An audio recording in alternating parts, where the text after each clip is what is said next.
guys, welcome back to the channel, and today we're going to be reacting to Inside the Tragic Life of IU.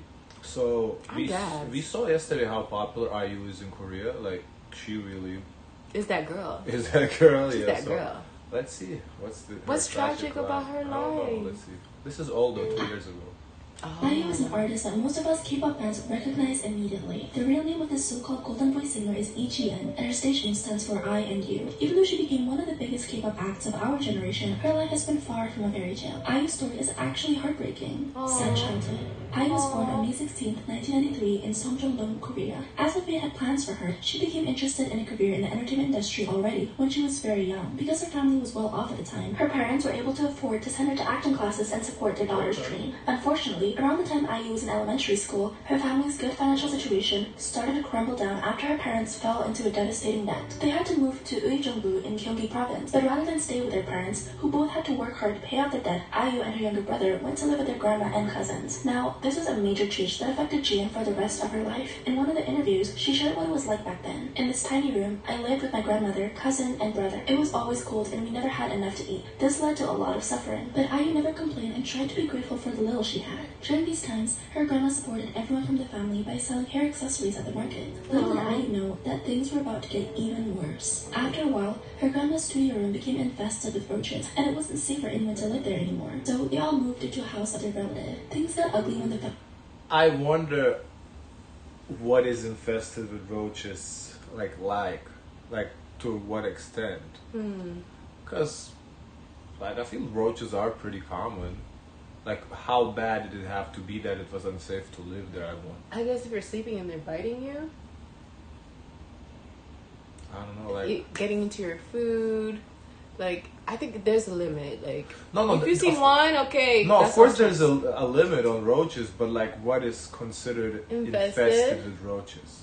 They're biting the kids at night when they're sleeping. Because my tolerance for roaches might be different than some other people's tolerance. I don't think it's like outrageous. Like, there's like a common sense. Like, if you're sleeping and they're biting you, you're infested with roaches. But that doesn't make it unlivable, though. If they're biting you when you sleep. That's not sanitary.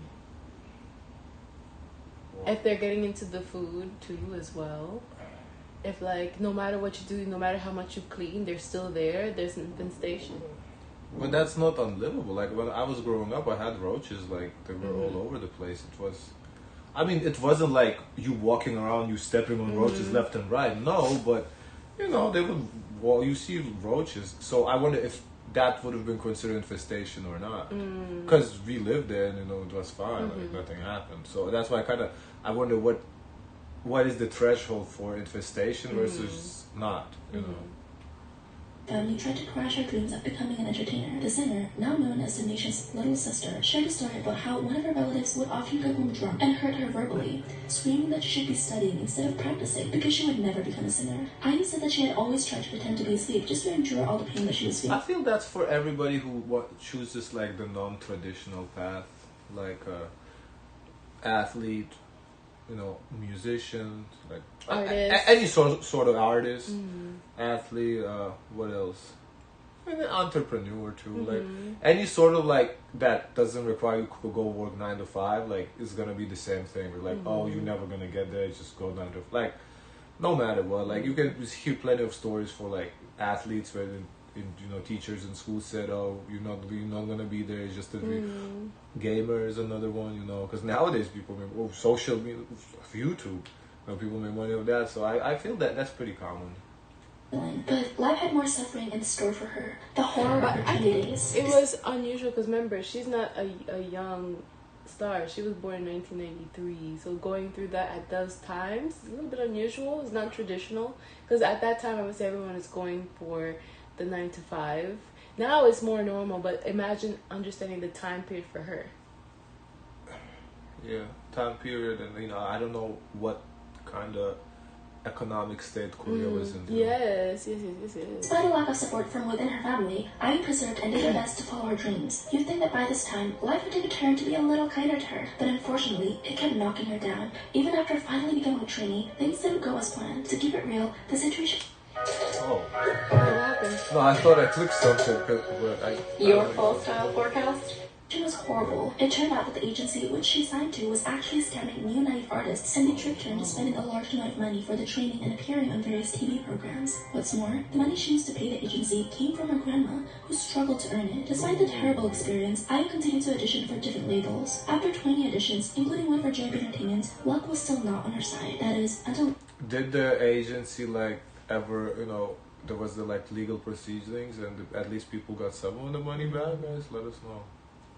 Lowell Entertainment saw her potential and signed her as a trainee. Since IU is now one of the biggest celebrities in Korea, Xiaobi himself expressed regret over not giving her a contract, joking that he wanted to fire whoever had let her go. When she officially became a real trainee, there was a big chance that her signing goal was achievable. She moved to the center of Seoul to train at the agency, and aside from the fact that becoming a trainee was literally a dream come true, there was one more thing that made IU happy. While other idols usually complain about their companies not letting them eat what they want, Jiyeon was really appreciative because her label provided her with a lot of food that was so scarce at home. She even once said that she loved being at the studio because she could eat as much as she wanted to, and on top of that, she had a place where she could sleep. It's so heartbreaking that she had to struggle this much just to have enough food and a place to feel safe at. The shiny side of fame. When IU was just 15 years old and after training for only 10 months, Lowell Entertainment felt confident that she was ready to debut. On September 18, 2008, she made her appearance on M Countdown with the song Lost Child. It wasn't a big hit, but that... Wow, so she only debuted in 2018? She's pretty recent artist. No, wow. 2008.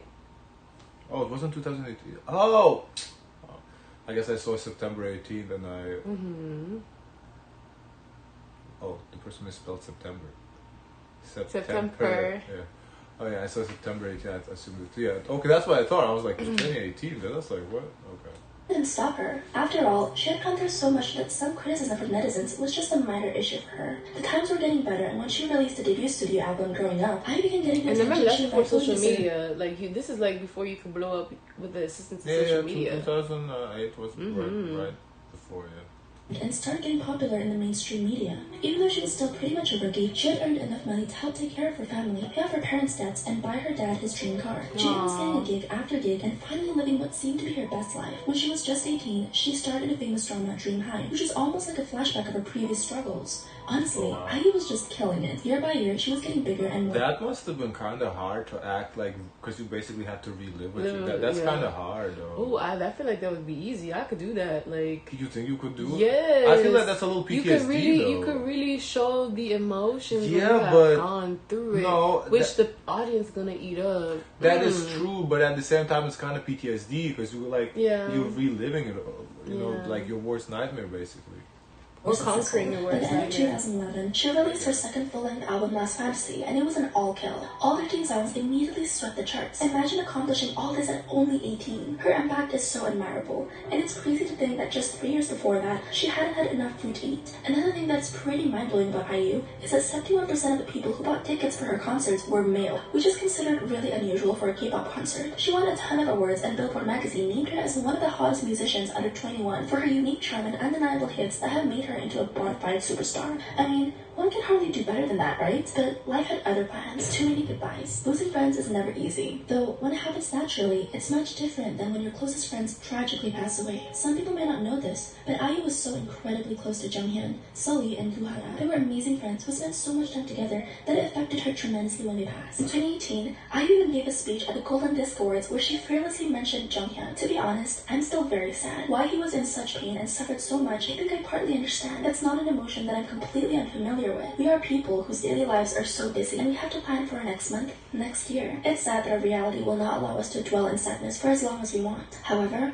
it wasn't everything she had to say. IU continued by sharing her thoughts on the health of idols and how she hopes that everyone can be vocal about their feelings. For many people, this is one of the most heartbreaking speeches that a K-pop idol ever gave. Next year in 2019, the world was hit with the sad news. Sully was found unconscious in her own house on the 14th of October. Many people got worried about IU and were scared, but she proved over and... I wish she gave a little description of these people that she's just, bless you. Yeah. She's just Sully or something. I don't know who that, I wish they gave a little background. What's the relationship to IU?